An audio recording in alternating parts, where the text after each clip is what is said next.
जय श्री श्री राधा मदन गोपाल जी की जय। श्री श्री निताई चंद गौर सुंदर जी की जय। श्रील प्रभुपाद जी की जय। हाँ ठीक है, थैंक यू। ठीक है ठीक है। हरे कृष्णा कृष्णा कृष्णा हरे हरे, हरे राम राम राम हरे हरे, हरे कृष्णा। तो आप सभी भक्तों का स्वागत है आज के श्रीमद् भागवतम कक्षा में। डिस्टर्ब कर रहा है ऐसे। हरे कृष्णा, पुनः स्वागत है। और आज बहुत सुंदर ये टॉपिक है आज का, और मेरा सौभाग्य है कि इस पे कुछ चर्चा करने का मुझे मौका मिला हुआ है, तो मैं ज़रूर प्रयास करूँगा। हालांकि और प्रयास करने से पहले सभी भक्तों का विशेष रूप से मैं आशीर्वाद की आज कामना करूँगा। विशेष आशीर्वाद दें, तो ज़्यादा पढ़ने का मौका नहीं मिला है। रात में बहुत लेट आए थे उधर से।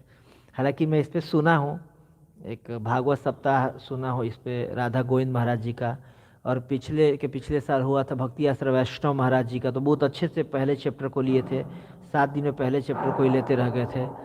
तो उनसे और गौर कृष्ण महाराज जी से भी, और हर जन्माष्टमी पे हमारे यहाँ क्विज करते हैं आईएफ के लिए, तो इसको पढ़ करके इसमें से क्विज बनाना पड़ता है। तो पढ़ा हूँ, हालांकि आज तो ज़्यादा पढ़ के नहीं है। तो जितना भगवान ने मति दिया है, जितने सीनियर वैष्णवों से सुने हैं, आचार्यों से सुने हैं, उसको प्रयास करेंगे दोहराने का, जितना भगवान बुद्धि देंगे और आप लोग आशीर्वाद देंगे। हरे कृष्णा। तो ये भागवतम का 10वां स्कंद आश्रय तत्व है कि नहीं, शुरू हो गया है। और मतलब ये पूरा मतलब मेन, जैसे कई सारे भोज होता है, भोज में कई सारे पूड़ी आता है, सब्जी आता है, चावल आता है, सलाद वगैरह सब कुछ आता है, रायता आता है। लास्ट में इंतजार करता है कब मिठाई आएगा। तो बिल्कुल ये मिठाई है, ये गुलाब जामुन बिल्कुल मेन पूरे भागवतम का। हालांकि भागवतम अमल पुराण है, हर जगह से मीठा है, स्वीट है, लेकिन उसमें का जो मेन मिठाई है पूरे भोज में, कि जैसे होता है ना, खाने के बाद आखिरी में बचा के रखते हैं मीठा खाने के लिए, तो वैसे ये मीठा है श्रीमद् भागवतम का 10वां स्कंद आश्रय तत्व, जिसमें डायरेक्ट कृष्ण लीला है। पूरा 1 से लेकर के 90 चैप्टर तक पूरा का पूरा कृष्ण कथा है। बहुत दिव्य है, अमृत है, रस है। तो कौन सा बोर्ड पे लिखा हुआ है? अच्छा, 11 लिख दिया गया है, ठीक है। तो 10 और 11 मुझे मिला है, तो हम दोनों पर एक बार पढ़ लेते हैं उसको, इसके बाद फिर इसको रिपीट कर लेंगे, है ना। 10वां भी अच्छा है, दोनों अच्छे हैं एक्चुअली, दोनों एक ही चीज। 10, 11, 12 तीनों श्लोक मतलब एक ही थीम को कर रहे हैं, फिर 12, 13 में से फिर बदल जा रहा है। तो 10 नंबर श्लोक में इसमें कहा जा रहा है, ब्रजे वसन किम अकरोद मधुपुर्या च केशव भ्रातरम च अवधीत कंस मातु अश्रद्धा अद अरणम। कि इस श्लोक में कह रहे हैं कि ब्रजे वसन, कि जब ब्रज में या फिर वृंदावन में, हाँ, व्रजेन वसन किम अकरोध, जब ब्रज में वास किया भगवान ने तो किम अकरोध, क्या किया। और मधुपुरिया च केशव, मधुपुरी मतलब मथुरा में जब वास किए तो क्या किए। भ्रातरम च अवधितम, भ्रातरम, भ्रातरम मतलब ऐसे होता है कि भाई, भाई को क्या कि अवधितम, मार दिए। कौन सा भाई? कंस, कंस को मार दिए, लेकिन वो मातु आगे जोड़ दिए कि मातु का भाई। मतलब मम्मी का भाई मतलब मामा, मामा को मार दिए। इस जो कि नॉर्मली शास्त्र इसकी अनुमति नहीं देता है मामा को मारने का, तो क्यों मारे, यही प्रश्न बेसिकली पूछ रहे हैं। और क्यों पूछ रहे हैं, जब इसका अन्वयन करेंगे तो हम चर्चा करेंगे।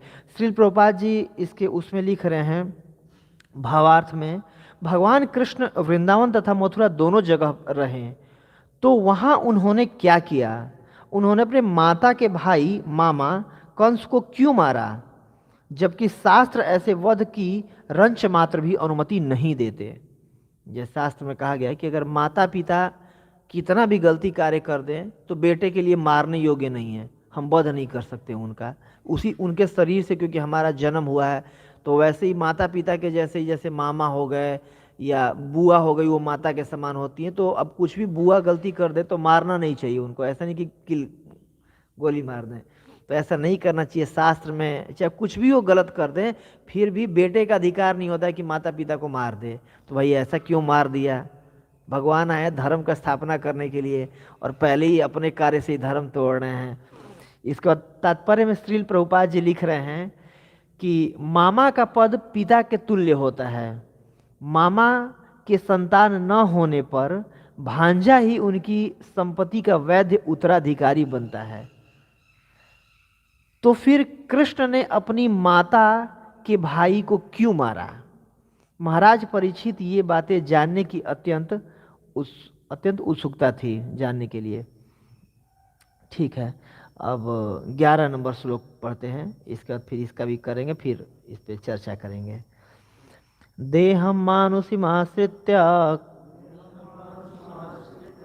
कति वर्षाणि वृष्णिभिः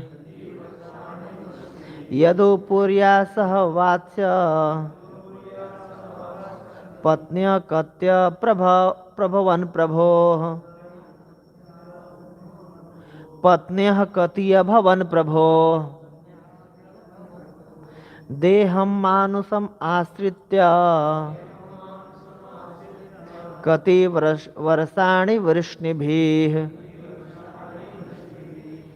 यदुपुर्याम सह अवासित्य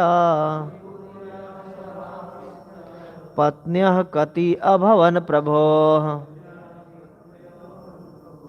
एक बार और करेंगे। देहं मानुषम आश्रित्य कति वर्षाणि वृष्णिभिः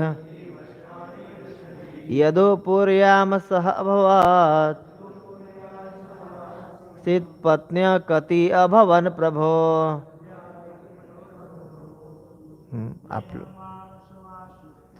देहम आहुसमाश्रित्य कति वर्षाणि वृष्णिभिः यदुपुर्याम सह वास्येत् पत्न्यः कति अभवन प्रभोः। देहम आनुषम आश्रित्य कति वर्षाणि वृष्णिभिः यदुपुर्याम सह अवासेत् पत्न्यः कतय अभवन प्रभोः। देहमानुषिमाश्रित्य कति वर्षाणि वृष्णिभिः स्वहुपुर्यां सह वासे पत्न्यः कत्य भवन प्रभो। ठीक है, बहुत बहुत धन्यवाद। इसका अभी पढ़ेंगे भावार्थ तात्पर्य, ऐसी भक्ति वेदांत स्वामी श्रील प्रभुपाद जी के द्वारा दिया हुआ। जगत गुरु श्रील प्रभुपाद की जय। तो इसका भावार्थ इस बात प्रभुपाद लिख रहे हैं, भगवान कृष्ण का शरीर भौतिक नहीं है, फिर भी वे मानव के रूप में प्रकट होते हैं। वे वृष्णि के वंशजों के साथ कितने वर्षों तक रहे, उनकी कितनी पत्नियां थीं, वे द्वारका में कितने वर्षों तक रहे, ये प्रश्न है। इसके तात्पर्य में श्रील प्रभुपाद जी लिख रहे हैं, अनेक स्थलों पर भगवान को सच्चिदानंद विग्रह अर्थात दिव्य आनंदमय शरीर वाले कहा गया है। उनका स्वरूप नराकृति अर्थात मनुष्य जैसा है। यहाँ पर इसी भाव को मानुषम आश्रित द्वारा दोहराया गया है, जो इस बात का सूचक है कि वे मनुष्य जैसा ही शरीर धारण करते हैं। सर्वत्र इसकी पुष्टि हुई है कि कृष्ण निराकार नहीं है, उनका स्वरूप मनुष्य जैसा है, इसमें तनिक भी संदेह नहीं है। प्रभुपाद जी को कहीं भी मौका मिलता है निराकारवाद को काटने का, भगवान के साकार रूप को स्थापित करने का, तो जरूर कर देते हैं, है कि नहीं। तो हम प्रार्थना करेंगे श्रील प्रभुपाद जी से, गुरु परंपरा से, वैष्णवों से, आचार्यों से आशीर्वाद दे। ओम अज्ञानतिमिरन्धस्य ज्ञानञ्जनशलाकया चक्षुरुन्मीलितं येन तस्मै श्रीगुरुवे नमः। श्रीचैतन्यमनोभीष्टं स्थापितं येन भूतले स्वयं रूप कदा मह्यं ददाति स्वपदान्तिकं। वन्देऽहं श्रीगुरोः श्रीयुतापदकमलं। श्रीगुरून् वैष्णवांश्च श्रीरूपं साग्रजातं सगण रघुनाथामितं तं सजीवं साद्वैतं सावधूतं परिजनसहितं कृष्ण चैतन्यदेवं श्रीराधाकृष्णपादान् सहगण ललिता श्रीविशाखामितांश्च। हे कृष्ण करुणा सिन्धो दीनबन्धो जगत्पते गोपेश गोपिका कांतं राधा कांतं नमस्तुते। तप्त कांचन गौरांगे राधे वृंदावनेश्वरी वृषभानुसुते देवी प्रणमामि हरिप्रिये। वाञ्छाकल्पतरुभ्यश्च कृपा सिन्धुभ्यैव च पतितानां पावनेभ्यो वैष्णवेभ्यो नमो नमः। जय श्री कृष्ण चैतन्य प्रभो नित्यानंद श्री अद्वैत गदाधर श्रीवास आदि गौर भक्त वृंद। हरे कृष्णा कृष्णा कृष्णा हरे हरे, हरे राम राम राम हरे हरे। नमो ओम विष्णुपादाय कृष्ण पृष्ठाय भूतले श्रीमते भक्ति वेदांत स्वामिन इति नामिने। नमस्ते सारस्वते देवे गौरवाणी प्रचारिणे निर्विशेष शून्यवादी पाश्चात्य देशतारिणे।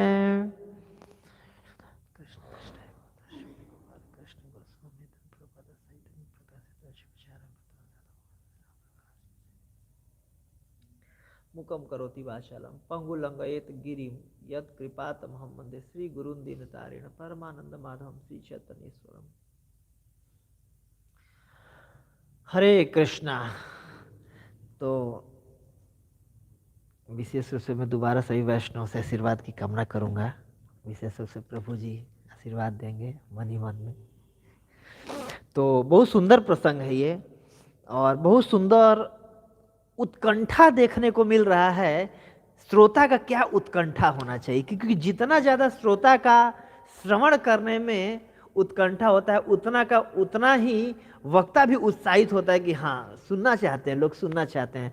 तो बोलने में भी, कथा करने में भी वक्ता का उत्साह आता है कि नहीं। जैसे मान लीजिए कोई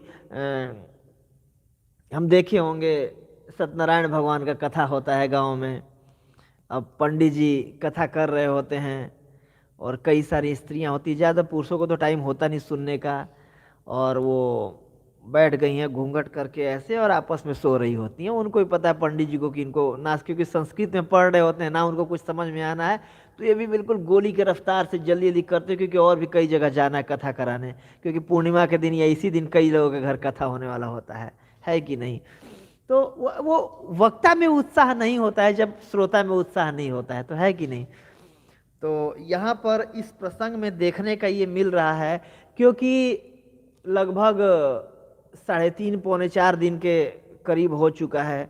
7 दिन का समय मिला हुआ है परीक्षित महाराज को कि 7वें दिन भाई तक्षक आएगा, आपको डसेगा, आपका शरीर पात करना पड़ेगा, आपको शरीर त्याग करना पड़ेगा। तो लगभग 4था दिन चल रहा है या ख़त्म होने वाला है, और 3 दिन से भूखे प्यासे बैठे हुए हैं परीक्षित महाराज, है कि नहीं। तो इसीलिए 9वें स्कंद के आखिरी में अगर हम देखेंगे तो जब यदुवंश क्षत्रिय वंश जो कि सूर्यवंश और चंद्रवंश का वर्णन करने के बाद 24वें अध्याय में, आखिरी के अध्याय में वर्णन करते करते कृष्ण का लीला का भी 5-6 श्लोक में निपटा के खत्म कर दिए हैं वो सुखदेव गोस्वामी, कि पूरा बता करके कि इस तरीके से चंद्रवंश में कृष्ण अवतरित हुए और क्या क्या, मतलब 2-3 श्लोक बहुत सुंदर उस पे लिए हैं, मैं लूंगा क्लास में। इसके बाद हरे कृष्णा। तो अब जब चौथा दिन दोबारा हुआ तो अब सुखदेव गोस्वामी के भी मन में लग रहा है कि बेचारा 3 दिन से कुछ खाया पिया नहीं है, और अब सोया भी नहीं है, अब थक हो गया होगा, थोड़ा सा रेस्ट वेस्ट देते हैं, है कि नहीं, कथा करते हैं। तो अगर कथा यही भागवतम अगर 2-2.5 घंटा चल जाए तो बिल्कुल सब ऐसे करके देखने लगेंगे, भाई कब खत्म करेगा, कब खत्म, है कि नहीं, नॉर्मली होता है हम सब क्योंकि। तो अब सुखदेव गोस्वामी के मन में चल रहा है कि ज़्यादा हो रहा है, यहाँ पर भी इतने सारे लोग, मतलब करोड़ों की संख्या में लोग आकर के वहाँ पर कथा सुन रहे थे। तो अब ये सब भी 3 दिन से लगातार चल रहा है, थक गए होंगे, और ये भी बेचारे देखिए इसी पानी के चक्कर में गए थे और समीक ऋषि के गले में सांप डाले थे, जिसके चलते भी इनको श्राप मिला है, और फिर से 3 दिन हो गए तो थक गए होंगे। तब थोड़ा कथा बंद किया जाए, थोड़ा पानी वानी पी लें या थोड़ा रेस्ट वेस्ट करना है, फिर शुरू करेंगे अगर मन होगा, या फिर कुछ दूसरा कुछ करेंगे।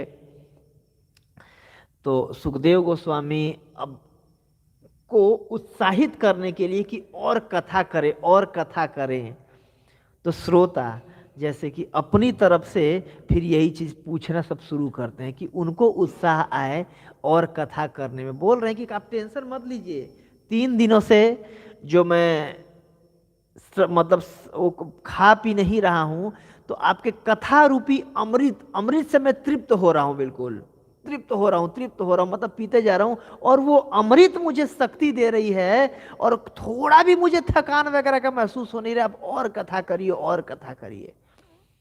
और ये होता है श्रोता का भाव, और इतना ज्यादा सुनने की अभिलाषा या सुनने की इच्छा या सुनने की व्याग्रता कैसे किसी के अंदर उत्पन्न हुई, इसके पीछे इतिहास है कि मतलब क्यों परीक्षित महाराज इतने ज्यादा अच्छे श्रोता बन पाए। जैसे कि हम सुबह सुबह गाते हैं, प्रतिक्षण आस्वादन लोलुपस्य वंदे गुरु श्री चरणारविंदम, कि भगवान के नाम लेने में, कथा सुनने में, दर्शन करने में प्रतिक्षण जो गुरु हैं आस्वादन कर रहे हैं भगवान के नाम रूप गुण लीला को, है कि नहीं। और लोलुपस्य और ज्यादा और ज्यादा और ज्यादा, जितना भगवान का नाम ले रहे हैं, भगवान का कथा बोल रहे हैं, कथा सुन रहे हैं, दर्शन कर रहे हैं, और ज्यादा ये कार्य करने की लोलुपस्य मतलब लोलुपता बढ़ती जा रही है। और भक्ति में कहते हैं कि केवल यही एक मूल्य है भक्ति का, तो लौल्यम एकला मूल्यम जन्म कोटि मतलब सुकृति न लभ्यते, कि करोड़ों जन्मों के भी सुकृति से कोई भक्ति नहीं खरीद सकता है। तत्र लौल्यम एकला मूल्यम, कि कितना ज्यादा भक्ति के लिए लौल्यम है, लालसा है, वही भक्ति का पात्र होता है। तो यहाँ पर कथा सुनने के लिए जो लौल्यम, जो लालसा इनके अंदर दिख रही है, हमें प्रार्थना करना चाहिए परीक्षित महाराज से कि ऐसा हमारे अंदर भी लौल्यम आए। तो प्रश्न उठता है कि ऐसी लालसा भगवत कथा के प्रति कैसे उत्पन्न होता है, क्यों उत्पन्न हो जाता है? क्या हम भी कुछ वैसा करें जिससे हमारे भी मन में भगवत कथा के प्रति उतनी लालसा उत्पन्न हो, है कि नहीं। तो भागवतम में एक जगह आता है, कहा गया है 1st कैंटो में 2nd चैप्टर में, कि शुश्रूषो श्रद्धानस्य वासुदेव कथा रुचि स्यात् महत् सेवया विप्रा पुण्य तीर्थ निसेवनाथ, है कि नहीं। शुश्रूषो श्रद्धानस्य, कि सुनने में, कथा को सुनने में कैसे श्रद्धा उत्पन्न होगी। महत् सेवया विप्रा, कि जब भी हम किसी महत मतलब महान पुरुष का या किसी महान भक्त का, कोई प्रेमी भक्त का अगर हम सेवा करते हैं, तो भक्तों की सेवा करने से हमारे हृदय में, तो जैसे कोई भी हम काम करते हैं तो काम के बदले में सैलरी मिलता है कि नहीं? बिना सैलरी का कोई काम कहाँ करता है? तो वैसे ही हमें कहते हैं कि भक्तों की सेवा करना चाहिए। तो भक्तों की सेवा करने का क्या सैलरी मिलता है, क्या फल मिलता है? भगवान के कथा में रुचि उत्पन्न होता है। भक्तों की सेवा करने से बिना महत्पाद रजोभिषेकम निष्किंचनानम न व्रणित यावत, कि जब तक शुद्ध भक्तों के, भगवान के भक्तों के चरण धूलि माथे पर नहीं लगाएंगे, जब तक उनकी सेवा नहीं करेंगे, अपनी सेवा से भक्तों को नहीं संतुष्ट करेंगे, तब तक भगवत कथा में इतनी रुचि नहीं आती है। और ये भक्ति की परिकाष्ठा हुई कि जो हमारे आराध्य देव हैं, जिनका हम सेवा करने का प्रयास कर रहे हैं, जिनके चरणों में रति लगाने का प्रयास कर रहे हैं, उनके बारे में सुनने में बहुत आनंद आना है कि नहीं? है कि नहीं? और देखिए, कई बार भागवतम में अलग अलग प्रसंग में आया है कि भगवान साक्षात प्रकट हो गए हैं, भगवान दर्शन दे रहे हैं, और दर्शन लेने के बाद भी भक्त क्या प्रार्थना कर रहे हैं कि हे भगवान, ऐसे भक्तों का संग दे दीजिए जिनके, आपके भक्तों के संग में आपका कथा सुनने का मौका बस मिलते रहे, 24 घंटा कथा जाते रहे, है कि नहीं? जैसे हमारे मंदिर में प्रसंग चल रहा है भागवतम 4th कैंटो का, तो उसमें एक पृथु महाराज भगवान के सत्यावेश अवतार थे, उनका कथा चल रहा है। तो जब अश्वमेध यज्ञ वो 100 करने वाले थे, जिसमें 99 करके बंद कर दिए थे, तो 100वां यज्ञ नहीं किए, जिसमें भगवान प्रकट हो गए। वहां पर बोले मैं बहुत तुमसे प्रसन्न हूं, और ये देख करके भगवान को बिल्कुल रो रहे, और भगवान के भी आंसू निकल रहे इनको देख करके, इनकी भक्ति को। इसके बाद बोले कि आप कुछ मांगो मेरे से। तो बोले क्या मांगे? अब आपने क्या नहीं दिया जो मैं आपसे मांगू? मुझे कुछ भी नहीं चाहिए। बोले फिर भी मांगो, मैं आया हूं देने के लिए, कुछ मांगो। तो क्या वरदान मांगते हैं पृथु महाराज कि हे भगवान, आप सच में अगर मेरे पर प्रसन्न है, वरदान देना ही चाहते हैं, तो मुझे 1000 कान दे दीजिए, सॉरी 10,000 कान दे दीजिए, 10 सहस्त्र भी। तो 10,000 कान दे दीजिए मतलब क्या पूरे शरीर में कान कान लग जाए? नहीं, उन पृथु महाराज के कानों में 10,000 गुना क्षमता थी भागवत कथा सुनने का। और उनकी कान का विशेष बात था, कोई भी भौतिक अगर चर्चा अगर किया जाए तो उनकी कान ऑटोमेटिकली बंद हो जाते थे, भगवान के आशीर्वाद से। ऐसा उन्होंने मांगा था भगवान से ये वरदान। और जय श्री श्री निताई चांद गौर सुंदर जी की जय। हरे कृष्णा। राधा मदन गोपाल जी की जय। वो सुंदर ढीटी जी यहाँ के। तो पृथु महाराज के कानों का खास बात क्या था कि भौतिक चर्चा आते ही अपने आप शट डाउन हो जाता था उनके कान का ऑटोमेटिकली, और कृष्ण कथा सुन आते ही 10,000 गुना ज्यादा कैपेसिटी बढ़ जाती थी उनके कथा का।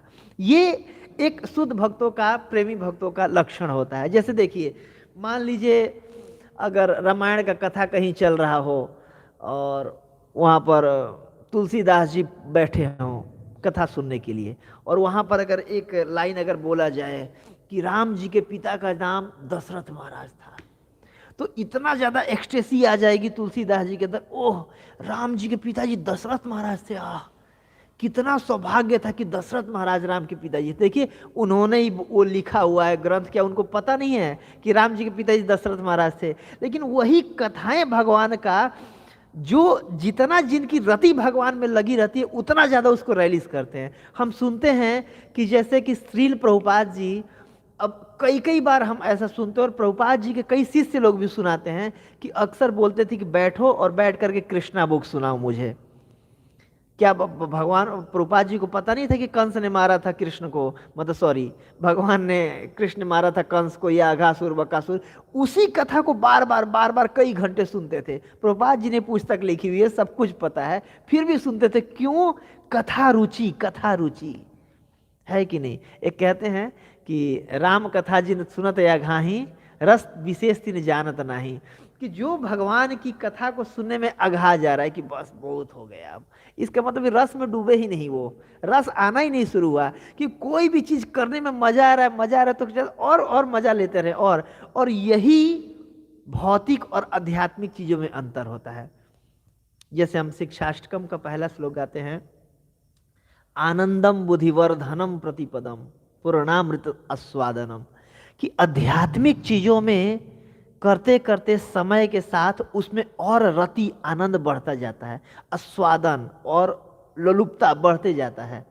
और भौतिक चीजों में जैसे कोई एक गाना है, उसको एक बार सुन लिए, 2 बार सुन लिए, 10 बार 20 बार सुन लेंगे तो नीरस होते जाता है कि नहीं। तभी तो हर फ्राइडे को बॉलीवुड को नई नई मूवी रिलीज करना पड़ता है। एक कोई बहुत अच्छे सिंगर हैं, कुछ दिनों तक चमके रहेंगे, इसके बाद फिर से दूसरा हीरो चाहिए, मतलब सॉरी दूसरा सिंगर चाहिए, मतलब एक से आदमी पक जाता है। लेकिन आध्यात्मिक चीजों में देखिए, प्रभुपाद जी के नॉर्मली शिष्य लोग हैं, 50 साल से एक ही महामंत्र कर रहे हैं, और जितना कर रहे हैं उतना करने की और लोलुपता बढ़ती जा रही है कि नहीं। आप सबका भी अनुभव होगा, जब करते थे पहले 1 माला, फिर 2 माला, फिर लगता था यार ये लोग 16 माला कर लेते हैं, कैसे होगा। फिर धीरे धीरे हम लोग भी 16 माला कर लेते हैं, है कि नहीं। और भक्ति में आगे बढ़ेंगे तो धीरे धीरे और लोग 64 माला करते हैं, कोई ज़्यादा ज़्यादा करते हैं, बढ़ते जाता है। तो ऐसे क्या परीक्षित महाराज ने किया था ऐसा, जिसके चलते उनमें इतना ज़्यादा लोलुपता उत्पन्न हुई भगवत कथा के प्रति। तो इसका मैं पढ़ रहा था, एक पुस्तक है सर्वसाक्षी प्रभु जी का, भागवत महिमामृत करके एक पुस्तक है। उसमें दिया हुआ था कि पद्म पुराण के 6वें और 7वें चैप्टर में भागवत महिमामृत करके आता है कि भागवत का क्या महिमा है, या भागवत महात्मा करके चैप्टर है, 2 चैप्टर हैं पद्म पुराण में दिए हुए हैं ये। तो उसमें भागवत महात्मा में आता है, जो परीक्षित महाराज हैं इनका जन्म का अगर कथा किया जाए तो कृष्ण कथा आता है कि भगवान ने कैसे उनको गर्भ में माता के बचाया था विष्णु रात। अगर जीवन का चर्चा किया जाए कि जीवन में क्या किया तो कृष्ण कथा आता है, और अगर बात मृत्यु का किया जाए तो कृष्ण कथा आता है। देखिए मरते समय कैसे भागवत को प्रकट करा रहे हैं, है कि नहीं। तो क्यों ये क्वालिफाइड हुए भागवत को प्रकट कराने का, तो इसका एक छोटा सा कथा आता है, हम प्रयास करेंगे उसको श्रवण करने का। कि एक बार की बात है, जब भगवान धराधाम से अप्रकट होने लगे, भगवान श्री कृष्ण वृष्णिवंशियों को छोड़ करके, तो जाते जाते अर्जुन को एक आदेश दिए थे, एक चिट्ठी में लिख करके आदेश दिए थे कि जितनी भी मेरी महिषियां हैं, पत्नियां हैं, आप इनको आज के 7वें दिन पूरा द्वारका को पानी, समुद्र का लेयर डुबा देगा, इनको ले करके आप वहाँ चले जाना अपने साथ हस्तिनापुर में। आप राजा हो, और कोई रानी का ये होता है कि किसी राजा के अंडर में रहे, शेल्टर में रहे। और यहाँ पर क्योंकि सारे लोग मारे जाएंगे और जो बचेंगे वो मेरी अब्सेंस में प्राण त्याग देंगे। जैसे वसुदेव जी वो आपस में लड़ करके नहीं मरे थे, या यशोदा देवकी माता आपस में लड़ करके, मतलब स्त्रियां तो गई ही नहीं थी, नहीं मरे थे, लेकिन ये लोग कृष्ण के विरह में प्राण त्याग दिए थे। ये सुनते ही कि कृष्ण अप्रकट हो गए, तो कोई पुरुष बचेगा नहीं, तो आप इनको ले करके चले जाना, अर्जुन को आदेश था ये। तो भगवान अप्रकट हो गए। इसके बाद अर्जुन सारे उनके महिषियों को 16,108 थी, है कि नहीं, ले करके अलग अलग रथों में बैठा करके लेके जा रहे थे। जब जा रहे थे तो जाते जाते उनको रास्ते में एक भील, मतलब जंगली व्यक्ति जो जंगल में गाय भैंस चराते हैं, चरवाहे लोग, वो मिला एक आदमी, और अपने हाथ में एक डंडा लिया हुआ था। तो आके रथ के सामने खड़ा हो गया। तो अर्जुन बोले कि सामने से हट रहे हो कि बताऊं मैं? तो बोला कि नहीं हटूंगा। तो बोले कि देखो मेरे हाथ में गांडीव है और मैं कुछ अच्छा काम करने जा रहा हूं, मैं मारना वारना नहीं चाहता भी तुम्हें। बोला कि जो तुम्हें करना है कर लो। तो बोला कि वो आदमी बोला, जो भील व्यक्ति था, कि एक काम करो, जो तुम्हारे पीछे ही जितने भी रथ में औरतें बैठी हुई हैं ये बहुत अच्छी लग रही मुझे, और सारे यहीं छोड़ जाओ। अर्जुन को बड़ा गुस्सा आया कि बताओ मेरे प्रिय मित्र, मेरे मतलब भगवान ने आदेश दिया है और ये भगवान की पत्नियां हैं, और ये दुष्ट आदमी बोल रहा है कि सारे औरतों को छोड़ जाओ, यहीं पर मेरे साथ रहेंगी। बहुत गुस्सा है। बोला कि दोबारा बोलोगे तो तुम्हारा जीभ बोलने लायक नहीं रखूंगा तुरंत, और ले करके तीर धनुष तान लिए। बोले तुम्हें जो करना है कर लो, अभी तुम्हारी सारी औरतों को मैं छीनूंगा अभी यहाँ पर। और ले करके गांडीव पे बाण चलाते रह गए अर्जुन, और उसी डंडे से सारे उनके तीर को काट देता था वो जो भील व्यक्ति था। अर्जुन को बड़ा आश्चर्य हुआ कि यही गांडीव, इससे मैं मतलब भगवान इंद्र के बुलाने पर जा करके पूर्व को जीता था, मतलब इंद्र की रक्षा किया है इसी धनुष से, इसी धनुष गांडीव से मैं शिव जी को सेटिस्फाइड किया हूँ युद्ध करके। और यही गांडीव, यही वो तर्क है जो कि कभी खत्म नहीं होने वाला बाण, और यही सारे दिव्यास्त्र मार रहा हूं मैं। और ये कैसा आदमी है, अपने डंडा लिया हुआ, डंडा भैंस चराने वाला गाय, और उससे सारा मेरा वो तोड़ दे रहा है बिल्कुल। इतना तेजी से बाण मारते थे, मन की गति से बाण मारते थे अर्जुन, और डंडे से सारे उनका बाण तोड़ देता था। आश्चर्य हुआ। इसके बाद अर्जुन को उसने पीटा भी, और पीट करके भगाया बिल्कुल। तभी तो अब फर्स्ट कैंटो में जा करके देखिए, ये जब पहुंचते हैं हस्तिनापुर में तो बहुत रो रहे होते हैं कृष्ण, वो अर्जुन बहुत रोते रहते हैं। तो बहुत कारण पूछते हैं कि क्यों रो रहे हो, ये हो गया, ये हो गया, क्यों क्यों रो रहे, क्यों रो रहे हो। तो रोने का एक कारण था कि कृष्ण अप्रकट हो गए, और दूसरा कृष्ण ने जो आदेश दिया था उसको मैं पूरा नहीं कर पाया। कि साधारण वो व्यक्ति आ करके और सारी पत्नियों को मेरे से छीन करके ले गया। वो सारी पत्नी हस्तिनापुर नहीं पहुंची थी, बीच में से वो आदमी छीन करके ले गया था।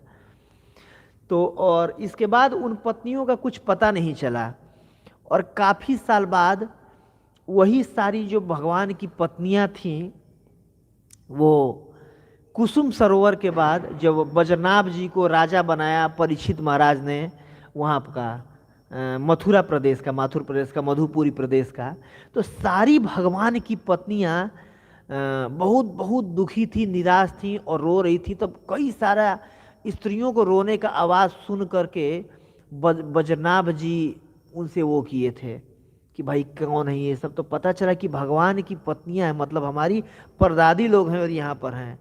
तो वो लोग मीटिंग कर रही थी कि हमारे जीवन में बहुत दुख हो रहा है, बहुत कष्ट हो रहा है, कृष्ण हमें छोड़ करके चले गए हैं।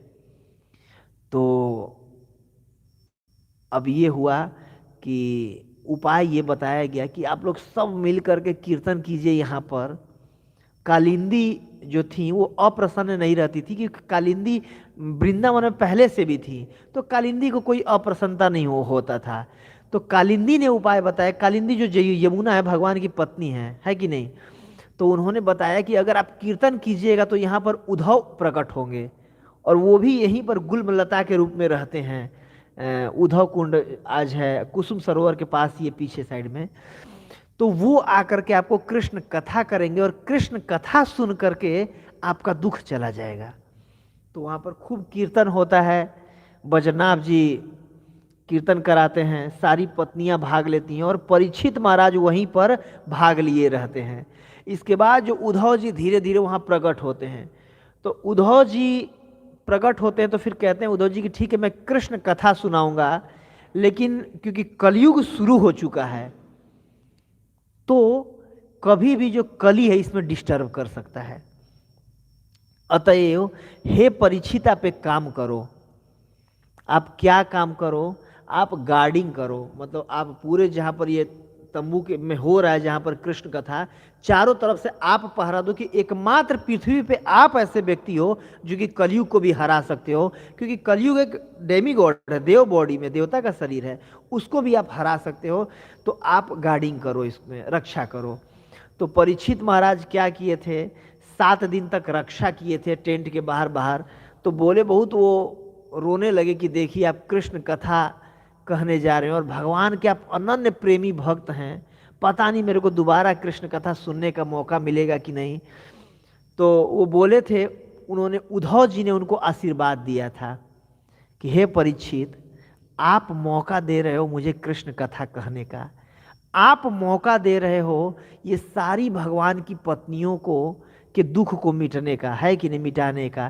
क्योंकि कृष्ण कथा ही देखिए, जब उद्धव जी को भगवान ने भेजा था वृंदावन में कि आप जाइए मेरा संदेश ले करके, तो कृष्ण उनसे बोल के भेजे थे कि आप कुछ भी समझाओगे उन गोपियों का कष्ट जाएगा नहीं। आप मेरी चर्चा जब करना, एकमात्र यही उपाय है उन गोपियों को कष्ट हरने का, मेरी कथा करना, मेरे बारे में बात करना, तो उनका दुख दर्द कम होगा, और अन्य कोई उपाय नहीं है। तो वैसे यहाँ पर कृष्ण की कथा हो रहा था, जिससे उनके सारी पत्नियों का कष्ट और दुख कम हुआ था। तो सारी पत्नियां मिलकर आशीर्वाद दी थी परीक्षित महाराज को कि हे परीक्षित, देखो तुम्हारे चलते हमें शांति से कथा सुनने का मौका मिला है, तो हम तुम्हें आशीर्वाद देती हैं। और उद्धव जी आशीर्वाद दिए थे कि आप ये जो भागवत कथा है आप इसको प्रकट कराओगे और आपके हृदय में कथा के प्रति लोलुपता उत्पन्न होगा। तो क्योंकि ये भगवान के शुद्ध भक्त उद्धव जी, भगवान के शुद्ध भक्त, भगवान की पत्नियां, उनका सेवा किया हुआ था परीक्षित महाराज ने, जिसके चलते उनका इतना क्वालिफिकेशन मिला था कि कृष्ण कथा का जो ये लोलुपता दिख रहा है कि और बताइए, वर्णन कीजिए। क्या परीक्षित महाराज सुने नहीं हुए थे कृष्ण कथा? क्या परीक्षित महाराज पर तो पूरी पृथ्वी के राजा थे, क्या उनको इतिहास नहीं पता था कि कृष्ण आगे क्या किए, कंस को क्यों मारे, ये क्या पता नहीं था? लेकिन पूरी दुनिया के सामने प्रकट कराया उन्होंने। और ये वरदान था उनको ये कि कृष्ण कथा के प्रति आपके हृदय में भी लोलुपता उत्पन्न हो जाएगा, जैसे कि उद्धव जी के अंदर है, जैसे कि भगवान के पत्नियों के अंदर है, उतना आपके भी कृष्ण के प्रति रति उत्पन्न हो जाएगी। ये वरदान उन्होंने दिया था। तो जिसके चलते आज के श्लोक में पूछ रहे हैं परीक्षित महाराज कि ब्रजे वसन किम अकरोत, कि ब्रज में रह करके भगवान ने किम अकरोत, क्या किया जिससे कि भगवान के ब्रज के सारी लीलाएं दुनिया के सामने प्रकट हो पाए, दुनिया के सामने प्रकट हो पाए। एक्चुअली भगवान के प्रकट होने का क्या कारण था, सबसे मुख्य कारण क्या है? तो श्रीमद् भागवतम के 9वें स्कंद के आखिरी में 24वें अध्याय में जब कृष्ण कथा कुछ श्लोकों में बोलने के बाद 61वें नंबर श्लोक में बता दिए थे सुखदेव गोस्वामी कि कृष्ण क्यों आए थे, क्या मेन कारण था। तो इसमें कह रहे हैं कि कलौ जनस्य माणानाम दुख शोक तमोनुदम अनुग्रहाय भक्तानाम सुपुण्यम वेतनोदयस, कि क्या मेन कारण था कृष्ण के प्रकट होने का।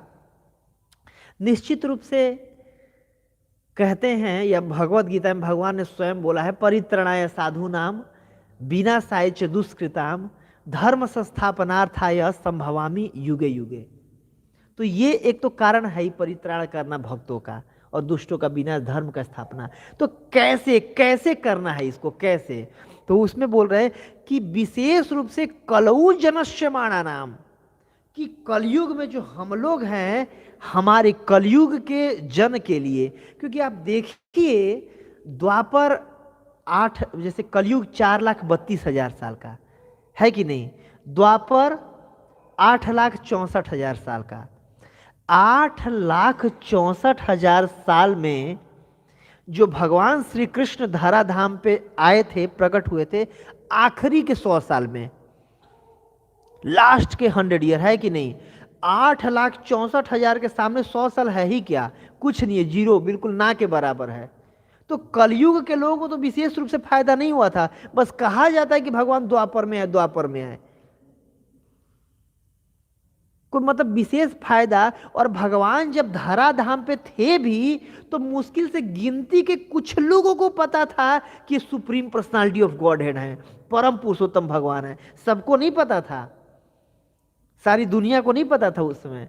तो यह विशेष रूप से सुखदेव गोस्वामी इस तथ्य को खोल रहे हैं कि कलऊ जनस्य माणा नाम की विशेष रूप से आ करके भगवान ने आखिरी सुपुण्यम वेतनोद यश, अपनी यश का फैलाया, बिल्कुल अपने अनेक लीलाएं किया। क्यों? कलयुग के लोगों के दुख शोक तमो अनुदम, हमारे विशेष रूप से हम बहुत सौभाग्यशाली हैं। और देखिए पर्सनली हम ये हम सब लोग मेरे अपने कृष्ण मेरे लिए अवतारित हुए, कलयुग के लोगों के लिए। और हम कहाँ के लोग हैं? कलयुग के लोग हैं। तो मतलब कह सकते हैं कि कृष्ण मेरे दुख को हटाने के लिए, कृष्ण मेरे शोक को हटाने के लिए, जो भी तीनों ताप मेरे जीवन में आ रहे हैं, आदि भौतिक, आदि दैविक, आदि आध्यात्मिक कलेश, इन कलेश को हटाने के लिए कृष्ण प्रकट हुए थे द्वापर में। कि प्रकट होकर के लीला करके छोड़ के गए कि कलयुग के लोग उन लीलाओं कथाओं का मतलब रसास्वादन करेंगे और उनका क्या होगा, उनका उद्धार होगा। ये परीक्षित महाराज, जैसे कि परीक्षित महाराज के लिए कहा गया है, आत्मजाया सुतगार आत्मजाया सुतगार पशु द्रविड़ बंधुसु राज्य च विकलम नित्यम विरुधाम ममताम जहु। कि जीवन के आखिरी काल में ज्यों पता चला परीक्षित महाराज को कि आपका 7 दिन बाद मृत्यु होने वाला है, तो अचानक से परीक्षित महाराज सब कुछ अपना छोड़ करके, सुखदेव गोस्वामी विशेष रूप से परीक्षित महाराज के लिए बोल रहे हैं कि आत्म शरीर कितना ज्यादा मोह होता है शरीर का, बहुत ज्यादा, सबका कुछ भी हो, कोई मरना नहीं चाहता, सारे संबंधी ये सब कुछ तभी है जब शरीर स्वस्थ है। आत्मा अपने शरीर का वो आत्म जाया, जाया मतलब पत्नी, सुत, सुत मतलब पुत्र बेटे, सबको कितनी पत्नी कितनी प्रिय होती है। मरते समय भी सोचता है पत्नी का मुंह देख करके एक बार मरूं, या बेटे कहाँ हैं, वो कहाँ है, पंकज कहाँ है, ये सरोज कहाँ है, ये सब बुलाते हैं ना कि बेटे कहाँ है, इतना ज्यादा अफेक्शन रहता है।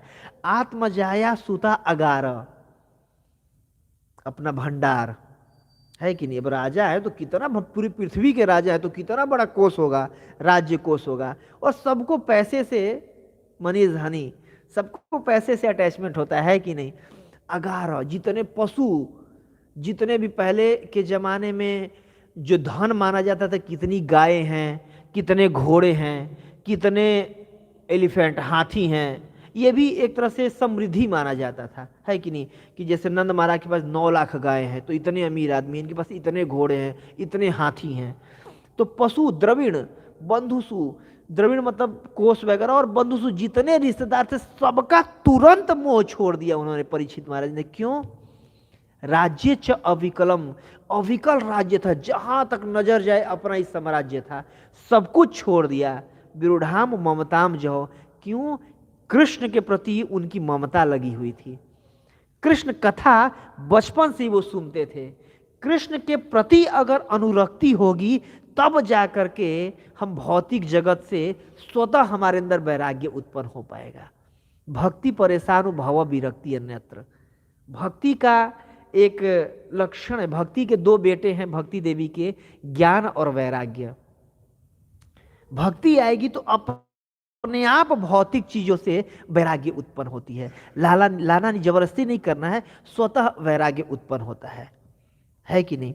तो यहां पर परीक्षित महाराज भगवान के कथाओं को उनके माध्यम से उत्पन्न कराना चाहते थे कि कलयुग के लोग जो विशेष रूप से मंदा सुमंद मंतियों, मंद भाग्य उपाधृता होंगे, मतलब मंद मति होगा, मंद भाग्य होगा, उनका कैसे उद्धार हो पाएगा।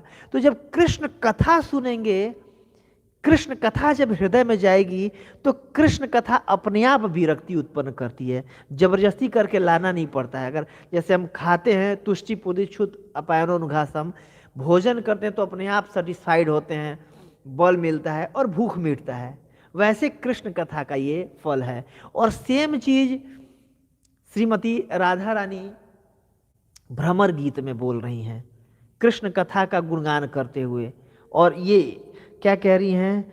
यद अनुत चरित लीला कर्ण पीयूष विप्रोट सद सद विधुत द्वंद्व धर्मा विनष्टा सपदि गृह कुटुंबम दीन उत्सर्ज्य दीना बहवः इह विहंगा भिक्षुचर्या चरंती। क्या कहने कि यद अनुचरित लीला कर्ण पीयूष विप्रुट, कि जो भगवान की कथाएं हैं, जो भगवान का लीला है, ये पीयूष मतलब अमृत, अमृत के जैसे कानों के विप्रुट, कानों के छेद में जाता है और जा करके क्या करता है? स्रकिद ददन विधुत द्वंद्व धर्मा विनष्टा। और जितने भी द्वंद्व हैं, द्वंद्व धर्म हैं इस भौतिक जगत में जो पाए जाते हैं, ये मेरे मित्र हैं, ये मेरे दुश्मन है, ये मेरा है, ये मेरा नहीं, ये पराया है, ये पत्नी है, ये पति हैं, ये मेरा देश है, ये तुम्हारा देश है, मैं भारत में जन्म लिया हूँ तो भारत माता की जय, कोई पाकिस्तान में जन्म लिया हो तो पाकिस्तान माता की जय, या जो भी माता पिता कहते होंगे, ये सब द्वंद्व धर्म है। तो सारा का सारा द्वंद्व धर्म को विनष्ट कर देता है भागवत कथा। सपदि गृह कुटुंबम दीन उत्सृज्य दीना। और कैसा हो जाता है, सपदि गृह कुटुंबम, अपने गृह को कुटुंब को त्याग करके दीन उत्सृज्य दीना, कि बिल्कुल दीन के जैसे, गरीब भिखारी के जैसे लोग सब कुछ छोड़ छाड़ के चल देते हैं। तो मैं भी उद्धव जी को ये उस भौरे को लगा कि चलो एक आध लोग कर देते हैं, एक आध लोग के साथ हो जाता होगा कृष्ण कथा सुन के। तो नहीं, राधा रानी कह रही हैं कि बहवह यह विहंगा, एक दो लोग नहीं, बहवह, बहुत सारे लोग। आप देखिए श्रील प्रभुपाद जी ने कितना अच्छा भागवत में पढ़ दिया है, यह कृष्णा बुक दिया है।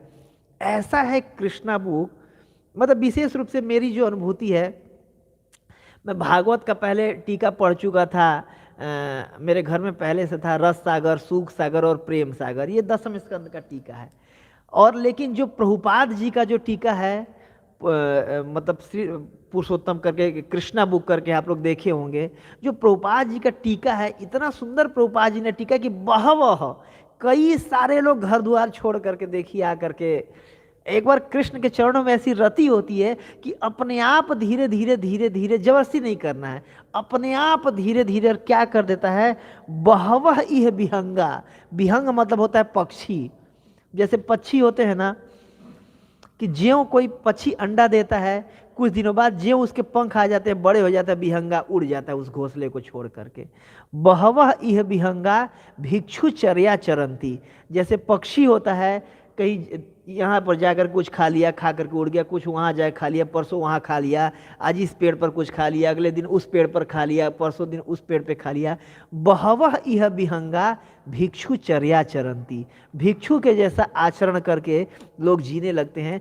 ये कृष्ण कथा का वो है। तो परीक्षित महाराज के मन में ये था कि कृष्ण कथा उदित हो ताकि लोग सुने और ये जो भौतिक आसक्ति हो कटे, खत्म हो और सब लोग भगवत धाम जा पाए। जो मेन उनका ये है कि सबकी लोगों के कल्याण के लिए भी अपनी तरफ से कथा सुन रहे थे कि जो कृष्ण थे अपने मामा को क्यों मार दिए, ताकि आने वाले समय में लोग ऐसे प्रश्न चिन्ह ना खड़ा कर पाए।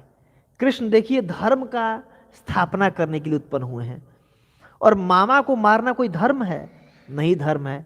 तो आने वाले समय में लोग अलग अलग इस पे अपना परपट देंगे और परपट देकर के कृष्ण को ही गाली देना शुरू कर देंगे, है कि नहीं? जैसे अभी कुछ दिनों पहले चल रहा था रामचरितमानस पे, वो जो ढोल गंवार पशु शूद्र नारी सकल ताड़न के अधिकारी, कि सब लोग ताड़ना के मतलब, ताड़ना होता है ना कि किसी को देखना, प्रोटेक्शन करना, ये सब प्रोटेक्शन के अधिकारी हैं। लेकिन अलग अलग लोग अपना अलग अलग परपट दे करके, कोई लेके मानस को ही जला रहा है, कोई ये है हिंदू धर्म बेकार है, ऐसा वैसा।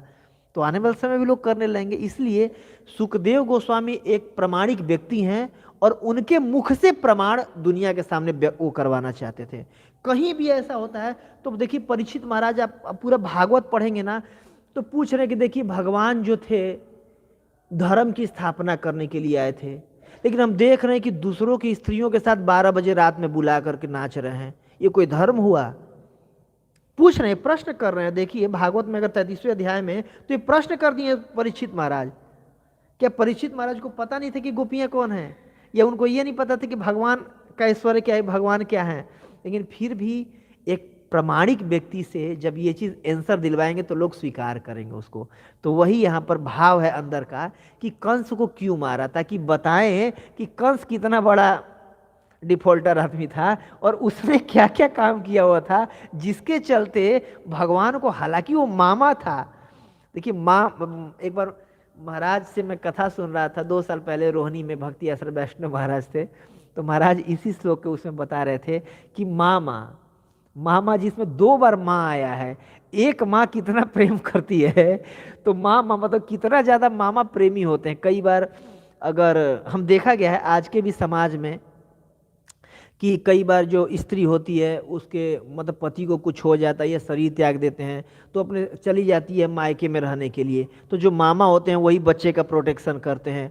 और गरुड़ पुराण के 9वें अध्याय के अनुसार भगवान उनको गरुड़ जी को बता रहे हैं कि अगर मान लीजिए मामा का या नाना का कोई मामा का कोई पुत्र नहीं हुआ, तो जो उसके बहन का जो पुत्र होता है वो उसको मुखाग्नि दे सकता है और उनका अंत्येष्टि संस्कार कर सकता है। या फिर नाना को अगर कोई मान लीजिए बेटा नहीं हुआ, तो जो बेटी का बेटा हुआ वो मुखाग्नि दे सकता है। मुखाग्नि जानते हैं ना, मरने पे अग्नि दी जाती है अंत्येष्टि संस्कार के समय में, तो उसको भी सेम माना जाता है। तीसरा प्रमाण इसका आता है, जब सतधनवा ने मार दिया था उनको, सत्यभामा जी के पिताजी को, सुमंतक मणि के लालच में, तो भगवान बोले थे देखो क्योंकि इनका कोई बेटा नहीं है, तो जो सत्यभामा का जो बेटा हुआ वो मणि का असली हकदार होगा, है कि नहीं। तो वैसे जो मामा है हमारे पिता के तुल्य माने जाते हैं। तो पिता एक तरह से मामा का वध मतलब पिता का वध क्यों कर दिया, ताकि प्रमाणिक रूप से बताएं कि मामा ने भी कितने गुल खिला रखे थे, ताकि मारना पड़ा मामा जी को।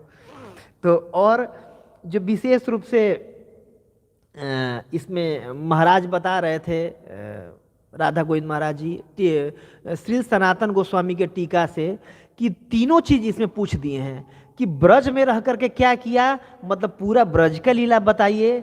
मथुरा मधुपुरी आया है शब्द, मधुपुरी में रह करके क्या किया, ताकि पूरा आप लीला बताइए। और तीसरा आया है यदुपुरिया, यदुपुर, पुर मतलब होता है घर, तो यदु लोग का पुर कहाँ कहाँ था, एक द्वारका में घर था और एक मथुरा में घर था। तो दोनों घरों में रह करके क्या क्या किया, मतलब शुरू से लेकर के लास्ट तक आप कृष्ण कथा सुनाइए, कुछ भी छोड़िए मत।